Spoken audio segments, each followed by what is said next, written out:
Weird way to start a sermon, but I did not sleep well last night. You know when you have a flight to catch or somewhere to be really, really early, and you keep waking up because you're afraid your alarm's not going to go off? Don't you hate that? I hate that. Yeah. So you wake up every hour in a panic that you overslept, and that happened to me last night. But I'm not flying anywhere until tomorrow, so I don't know what was going on. But I woke up with that weird sensation that I'd been asleep for like 10 hours, but I'd only been asleep for like 45 minutes to an hour. And it kept opening over and over again, right? Making sure the alarm's on. Go back, pray, fall back asleep. Tomorrow I fly to Tennessee, and then we drive to Cleveland, Ohio. My aunt passed away this week, precious saint of the Lord. Many, many hardships in life. She trusted him to the end. Possibly one of the greatest laughs on planet Earth that will be missed. I'm sure at some point tomorrow I will hear a child say, "Are we almost there?" Might even hear me say it at some point. But that's what struck me this morning. There are two things in life that are mysterious in their measurement: miles and minutes, right? Two things that it's hard to understand progress in: minutes and miles, time and travel. Sometimes they fly by, and sometimes they creep by. Which brings me to a very prominent word in our text this morning in 2 John. If you can't find 2 John, it's right after 1 John. And it's right before 3 John. Thank you very much. It's only a half a page, so I understand if you skip it. But locate that if you have a Bible. Prominent word here this morning, over and over again in Scripture, is the word walk. And the word walk describes our life with each other and our life with Christ. The Bible uses the word path. The Bible uses the word way. The Bible uses the word walk over and over again. And even in the very early church, you see in the book of Acts that the church, the gathered church, and these people called Christians, followers of Christ, were called followers of the way. And of course, Jesus and his disciples walked everywhere. I don't imagine any of the disciples ever said, "Are we there yet?" I don't imagine Jesus saying, "Don't make me come back there," right? But they moved through life at a much, much slower pace. Miles and minutes were understood in an entirely different fashion than they are now. And discipleship is a walk. And it's slow, and it's time-consuming. And we've talked a lot about walking here at Creekside. You see the tree out there? That's from Colossians 2, 6 and 7, where Paul says that the way you started in Christ is the way you should continue to walk with Christ. You started by faith, you walk by faith. And we say, I used to say these four things a lot. I'm going to be repeating them again. The four principles of the walk, you've heard me say, you can only start where you are. You can't start where somebody else is. You start where you are. The only walk you can walk is yours. You can't walk someone else's walk for them. The only step you can take is the next one. You can't take a step, you can't skip the next step. And you can't take somebody else's step. The only step you can take, the next one. And number 4, none of us are there yet. And so we finished 1 John last week. This morning we're doing 2 John. I told you last week Alan would be here this morning. Alan will be here next week so that I can fly out and be gone. But this morning, a really, really good insight, I think, for the walk. Because we think about taking steps, and we think about where we are and what the next step might be in our life. I believe this morning we have, I don't know, you could consider these maybe markers on the path to make sure you're on the right path, or maybe a way of walking, maybe the kind of footsteps you leave behind. What will they say? A way maybe this morning for you to consider what your next step might be. And he does this with 2 words. He talked about it a lot in 1 John, used them time and time again. Truth and love. If you can imagine having those written on your feet. Truth, love, truth, love, truth, love. Only this morning there's going to be a bit of a plot twist. So let's look at 2 John. A little bitty short letter. John didn't write with verses, but there's only 13 of them. Fits on half a page in my Bible. And it starts with, the elder to the elect lady and her children. Well, that's strange. What is this? Is the elder his title, his position, or is he just acknowledging, I'm old now, I'm like a father to you? We saw this time and again in 1 John, my beloved children. And is this an individual and her kids, or is it most likely the church and the people of the church? Because if you get to the end, the children of your elect sister greet you. This probably isn't their nieces and nephews. This is probably another church sending their greetings to them. So kind of a humble way, I think, for John to present himself, and a way for them to respect him as an elder. It's like him saying, you're old man, right? And he says, I love you in truth, or I truly love you, or I love you according to truth. And not only I, but also all who know the truth. So in other words, word has gotten out to other churches, and we're starting to hear about each other, and other churches see what's happening here, and they love this. Because of the truth that abides in us or among us, and will be with us forever.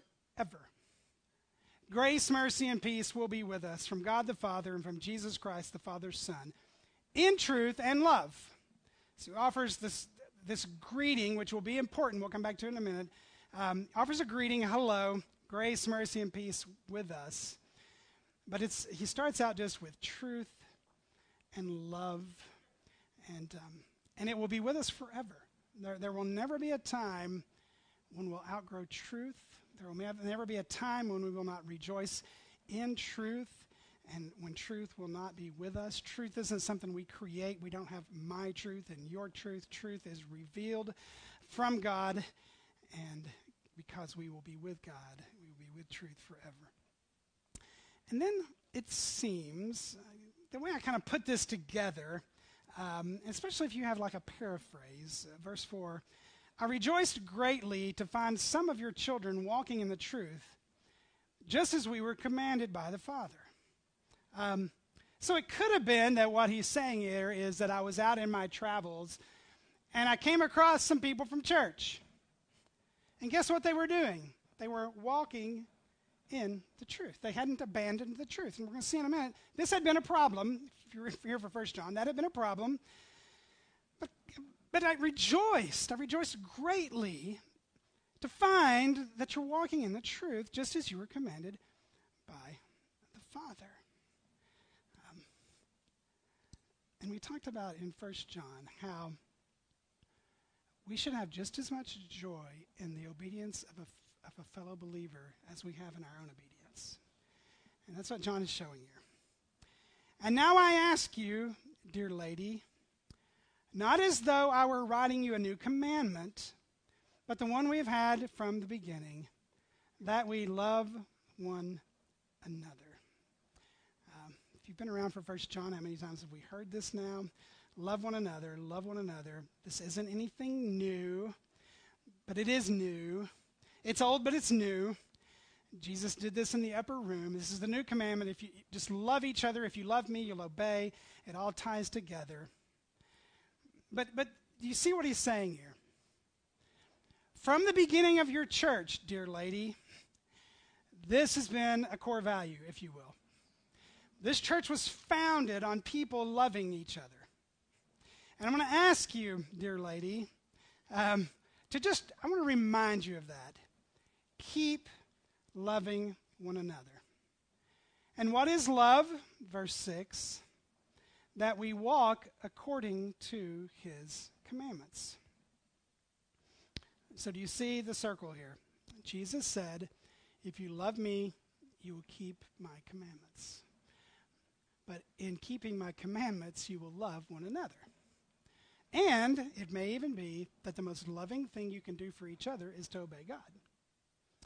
What do you need from me? What do you need from your family members? What do we need from each other? We need each other to be walking in truth and love and walking in obedience. So you see the circle he's drawing here. Just as you have heard from the beginning, so you should what? Walk in it. Okay, so there's the command.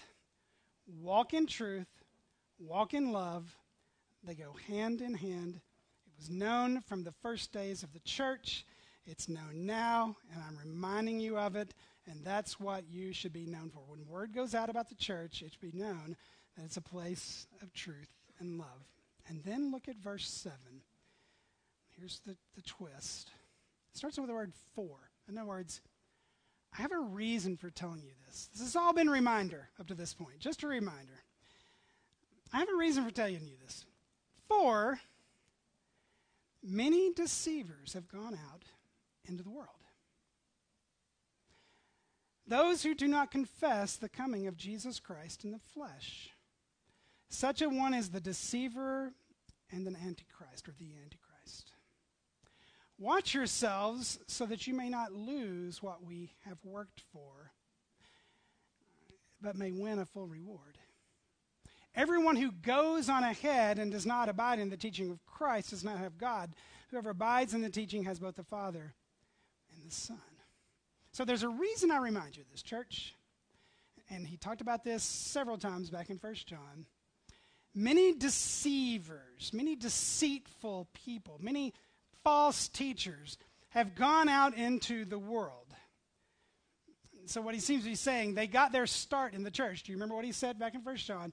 They were among us, but they went out from us, and by staying out from among us and continuing to teach this, they proved that they're not really of us, and so he's having to teach them. He called them anti-Christ because they were anti-truth.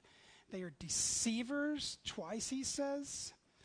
And it's interesting what the primary point of their deception was. Do you see it there in verse 7? Those who do not confess the coming of Jesus Christ in the flesh. So this was a big point that we saw.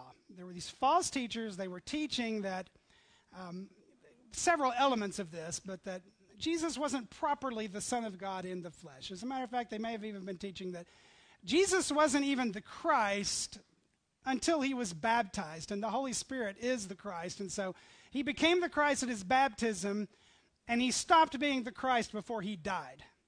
So he was kind of the Christ in the middle there. But the Son of God in the flesh? No.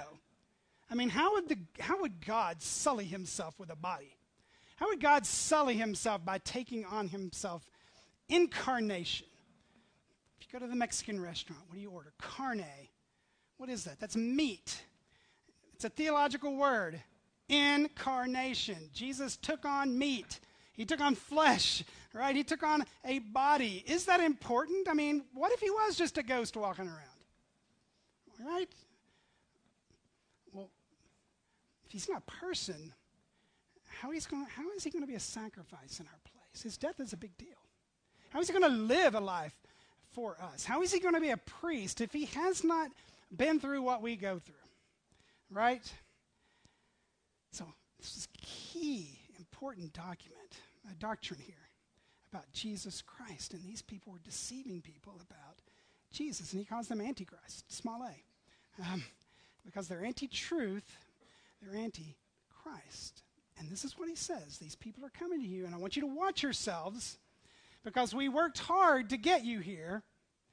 And if you lose what we worked for, you're going to lose reward.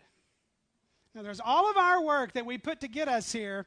It's just going to be lost, and the heavenly reward that goes with it. And look how he describes this in verse 9. Is this not so familiar? Everyone who goes on ahead. Isn't that what false teaching always is?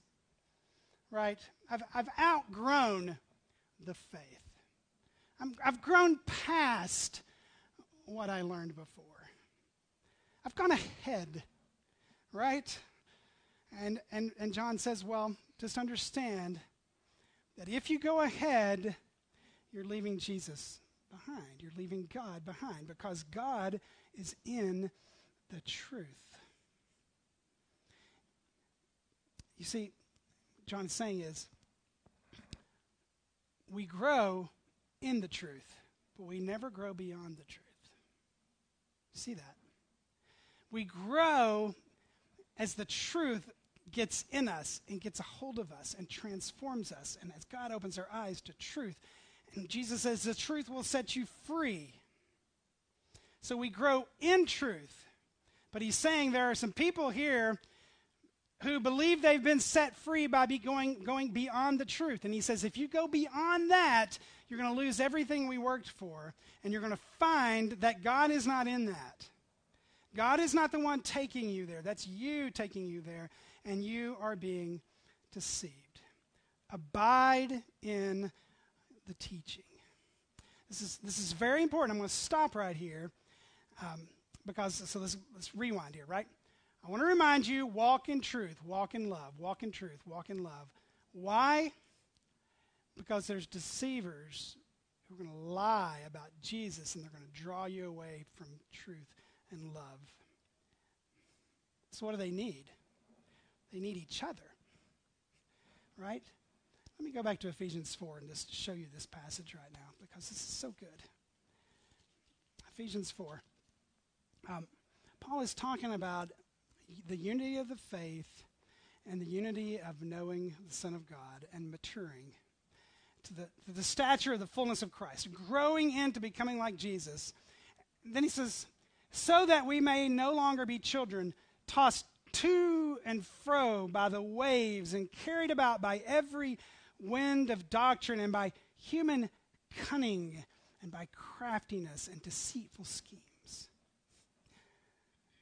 Rather, in other words, the world is full of deceivers, and some of them have come out of the church. The world is full of crafty people, and some of them have come out of the church. The world is full of human cunning. But don't be carried like it's the winds on the waves. Rather, you ready? Speaking the truth in love, we are to grow up in every way into him who is the head, into Christ, from whom the whole body, joined and held together by every joint with which it is equipped, when each part, did you catch that? When each part is working properly, makes the whole body grow so that it builds itself up in love. So you see what he's saying there. Every person in this room has been put in the church for a reason. You've been given certain gifts, certain passions, certain talents, and when you use those gifts and you operate in love and you speak the truth in love and you use those gifts to serve one another, you're helping the body grow up to be more like Christ. So in other words, it's not just the pastor or the teachers who are speaking the truth in love. There is a one anothering that takes place here, right? It's a big responsibility, right? Speaking to one another in love. Not just from here, but from here. And that keeps us, that's like a steadying influence to the ship. When that doesn't happen, the ship is just tossed back and forth on these waves. But when the ship has people who are serving one another and loving one another and speaking the truth to one another, it steadies the ship. So John says, that's why I reminded you, walk in truth, walk in love. But then he offers another element, because this would have been a big question. If anyone comes to you and does not bring this teaching, do not receive him into your house or give him any greeting. For whoever greets him takes part in his wicked works. What in the world is going on here? So you can imagine in the days of the early church, you can imagine traveling evangelists. You guys maybe have known traveling evangelists, right? They would travel from town to town, and what did they depend on? They depended on the hospitality of believers to bring them into their home, to feed them while they were in that town and while they preached, right? So apparently these false teachers had become evangelists of sorts, and they were traveling from town to town, and people were welcoming them in, and then they were given a foothold into the church, and they were being allowed to speak in the church, and they were speaking lies, right? And he says, if they come to you and they don't bring the true teaching of Christ, don't let them into your house. Don't show them hospitality. Don't give them a place at the table or give them any greeting. What in the world? You can't even say hi? Oh, hey, there goes a false teacher. Hey, man. Right? No. Go back and look at the greeting in verse 3. Grace, mercy, and peace will be with us from God the Father and from Jesus Christ the Father's Son in truth and love. What is that? That's a blessing. A greeting was considered a blessing. In other words, it was a way of saying, by greeting he means, don't offer your blessing to the lie. Don't offer a word of praise. Don't rejoice. Don't ask for God to bless the work of deceitful people, right? I mean, this is how Jesus set it up to work, right? Do you remember when he first sent the disciples out? He said, look, don't take any extra money, don't take any extra clothes. Just go to a village and just knock on doors until you find somebody who will let you into their house, the person of peace. They'll let you in, they'll feed you, stay in their house till you're through preaching and go on to the next one. That's how it was set up. But if you're a false teacher, it would be very easy to take advantage of the hospitality and goodwill and love of good people. And John says, when you do that, you're basically supporting a wicked work. Okay, let's finish these last two verses. Interesting ending. Though I have much to write to you, I would rather not use paper and ink.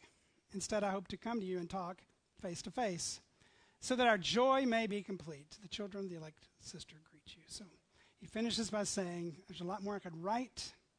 I'd rather tell you face to face. Which is an interesting little subpoint here. This is what you miss when you have a pandemic. Face to face. I mean, you can see a face on Zoom, you can see a face on the internet, but guess what it's not? It's not incarnation. Right? We're all incarnation. We're all wearing meat. Sorry, that sounds kind of crass, but you, right? People, we have bodies. We have hands to shake.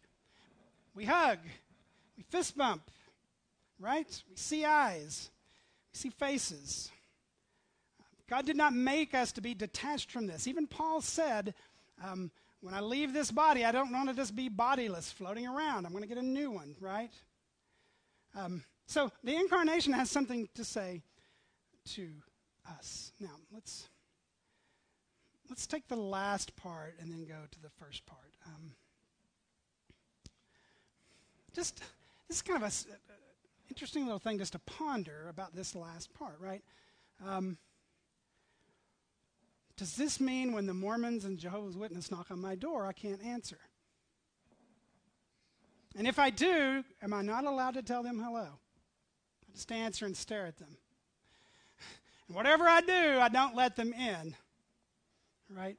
We were joking this week about a family that went here a while ago, and they moved off to another city, and they used to have these little kids, and whenever the doorbell would ring, one of them would yell out, "Be quiet, it's the Mormons." Right? Right? But that's how the Mormon church is set up. Like when you see these guys on their bicycles, and now girls on their bicycles, right, the white shirts, ties, they will have a place to eat that evening. And they will have a home to stay in. It's required that you feed them, right? So if you're a Mormon family, you're going to have missionaries at your table, right? That's how they're supported. And in supporting the missionaries, they support the work. Now, I'm going to leave it up to your conscience to figure out how long you want to talk with them. I mean, I know people who just spend hours in the front yard talking to the Jehovah's Witnesses and the Mormons. If you feel comfortable with that, go for it. I'm just simply saying don't bless the work, because we don't want to see success in a false teaching of any sort. I'm not just talking about people that just knock on your door. We had a family here that also moved away, and he loved talking when the Jehovah's Witnesses came to his door. And one time they came on Thanksgiving. You know, they don't do holidays. Thanksgiving, they knock on the door. And like after an hour, his wife comes out and says, it's Thanksgiving. Maybe you should come in and be with your family, right? Sorry, I just got so wrapped up in it, right? You see the difference. We're not supporting the work. We're not offering a blessing to the work. But again, that's up to you and your conscience. We're just simply saying don't bless deception, right? Because this is who we are. We are the recipients of truth and love. This is kind of a, let's think about this for a moment. So I talked at the beginning about your next step. I don't know what your next discipleship step is, but my guess would be it's a truth step and a love step, right? There's somebody out there that needs a truth step and a love step from you, who needs your obedience, okay? And maybe even this is like a decision grid of some sort when you're thinking about this in your mind. What's the loving thing? what's the truth thing, what's the honest thing in this moment. So this is a moment of speaking the truth in love. It's a big step. I'm making the first move. That's what love does, right? And we know what happens when we leave one out, right? Ever had anybody speak the truth to you without any love? Yes, you have. It's like the truth hammer down on your head, right? But then sometimes we think, oh, well, I love you too much to tell you the truth. Well, that's more fear, maybe. I don't know. You have to work that out in your heart. But they have to be hand in hand. Otherwise, right, we're taking a step, but we're not sure about the step, and what do I do in this step? Love makes the first move. Love does the act of service, and then love tells the truth. We do keep them both together. I was thinking about two conversations I had this week. I'm at my table. All is right in the world, except I can't drink coffee anymore, doctor's orders. So I'm sitting there with my tea. It's like a pinkish purple color. It's awful. It's sitting there, and it doesn't have any caffeine or acid, so I'm good. And it's sitting there, and here comes somebody, and they sit down. And it's a long story short. I couldn't sleep last night. I went to my library to find a book, and lo and behold, there was a Bible. So I pulled it off the shelf. I was opening it, and I was thumbing through it. And I was like, where do I start in this? And I remembered, me and you talked one time. You said, like, New Testament, Matthew, and I found Matthew, and I went to bed and started reading Matthew. But when he started reading Matthew, he was very committed not to believing certain things, like those miracles and virgin birth. And no. I'm beyond that, right? I've moved past that. I believe in science, and scientifically those things don't happen. So he was already committed not to believing some of it, right? And there he was. So I'm faced with a dilemma. How is this a love and truth moment? How do I speak the truth in this moment? Do I get into an argument about the virgin birth? How do I do this in a loving way? So in the moment, I just thought, well, let's just keep this focused on his heart and his need for transformation in his heart by the gospel. So I start talking about the Sermon on the Mount a little bit. He tells me this story about when he was in drug rehab. He was in a 12-step group, and his mentor told him, you need to get a book to read. And he started reading the Bible, and he didn't understand it.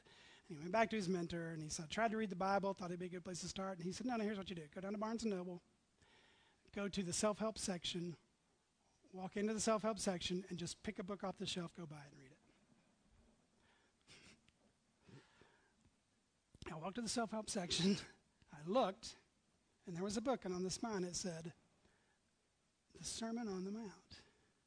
And I thought, oh, that sounds cool. So I picked that book off, and it was written by a Jewish man on the Sermon on the Mount. So I took it home, and I started reading. This is 1980s. He said, I called my mentor, checking in. Did you get a book? Yes, I got a book. What'd you get? Well, it's a Sermon on the Mount by this person. Dead quiet on the phone. You okay? When I had to pick a book all those years ago, when I first started the 12 Steps, that's the book I picked. Now, all that story to say, Joey leads us in a song, even when I don't see it, you're working. You never stop working. Listen, when you take a step of truth and love, you can be guaranteed that God got there before you did. And you never know what other believer took a step of truth and love in that person's life before you did. Listen, this isn't all on you, and it isn't all on me, right? So I'm just kind of taking the long view here that if God gives us more time to sit at this table and talk, because every time he comes in, he sits at my table, my goal is to have a few verses in Matthew about the gospel to go, what do you think about this one? What do you think about this one? What do you keep about this one? It seems to be the path of truth and love. But guess what I have to be careful of? Is this love? Is this fear? I have to be careful that he knows that I'm not blessing what is not true. And this is what we all have to deal with. How much untruth am I allowed to sift through and leave sitting there in order to keep the main goal on track? Right? I had another conversation this week. This one will be very brief. is about love. And just kind of explaining to someone, love limits your options in life. Love takes away some freedoms. But love will be the best loss of freedom you've ever experienced. So when you say I love you to one woman and you commit to one woman, you lose the freedom of all those other women out there. You have shut off all the other options. But guess what? You get the joy and the freedom of serving this one woman. And you get the joy of missing out. It'll be the best freedom you've ever experienced. And I've shared the gospel with this guy many, many times and continue to pray. Truth and love would be the footprints I leave behind. So those are two of my stories from the week. Who is it for you? Is it a family member? Is it a friend? Is it a coworker? Is it a neighbor? There's a next step. It's a step where you make the move in love. And then what will the truth be in that step? Let's take a moment and let's have a little quiet and let you think about that. And just ask God to help you take the next step, whatever that might be. Will you pray with me? Lord, I know for some of us, it didn't take any time to think of who that person would be. The person's been on our heart forever. Would you show my brothers and sisters, whoever the person you put in mind, whoever the people are you put in mind,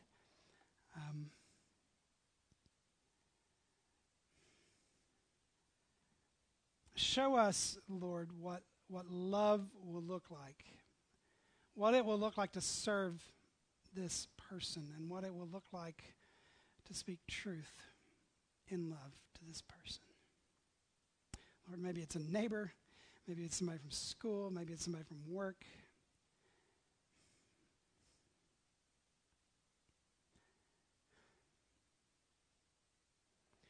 But give us grace to take the next step on the path. And my next step isn't anybody else's, and anybody else's isn't mine. You've given us all a next step. We don't compare. We don't get caught up in all that. So I just pray your blessing on my brothers and sisters here. Father, you are love and you are truth. You've put the spirit of truth and love in us. This isn't a power we drum up on our own. This isn't something we have to talk ourselves into and make happen. The strength is yours. The truth is yours. The love is yours. And so we just ask for you to operate in us in that way, Lord. Lord, even as I've traveled far away to Ohio, there's going to be a lot of opportunities for love and truth, and I'm going to need lots of help. And Lord, in this room will travel much closer. Just may your blessing, your power be on us to love. And may we build one another up. May this church be built up as we speak the truth and love to each other. We ask all of this in Jesus' name. Amen. Thanks, y'all. Have a great week. Take steps of truth and love together.